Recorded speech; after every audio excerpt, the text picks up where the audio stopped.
כבר 8 חודשים עברו מאז שהלל נפטר. וחשבנו להנציח אותו במקום שאנחנו יודעים שהלל מאוד אהב, טיפח והשקיע המון, גבעת סורק. אז למי שלא מכיר, גבעת סורק היא גבעה שממוקמת ממש ליד כרמי צור, מרחק 2 דקות הליכה. את הגבעה הזאת איבדנו ופיתחנו בתהליך שהתחיל עוד לפנינו, כדי לשמור עליה משתלטות ערבית ולשמור אותה בשליטתנו המלאה. איבדנו שם שדות ונתנו עצים וכרמים, וגם מבנה אחד בראש הגבעה. המבנה הזה משמש לנו בכל ערב שבת כבית כנסת, בתפילות ערבית, קבלות שבת שמחה, עם שירים וריקודים ודברי תורה. הלל היה לוקח חלק פעיל מאוד בפיתוח הגבעה, ובמיוחד בתפילות של קבלת שבת, ולא ויתר עליהם אף פעם. לכולנו, לשבת, יש זיכרון ברור של הלל. נכנס עם חיוך ענק, נחת על הפרצוף, חיבוק של כניסת שבת לכל השבט, כל שבת השבת לכל אחד ואחד.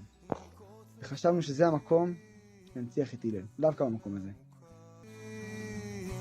וזה ממוקר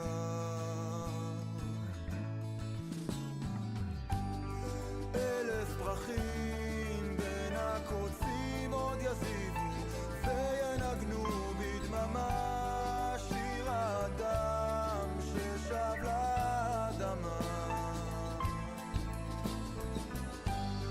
והקידה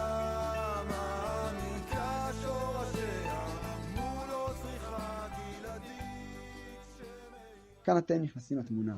בשביל הפרויקט הזה אנחנו צריכים את העזרה שלכם. אנחנו אוספים כסף כדי שנוכל לממש את החלום הזה, להפוך את המבנה הזה למקום שראוי שהלל היה שמח בו. בית הלל.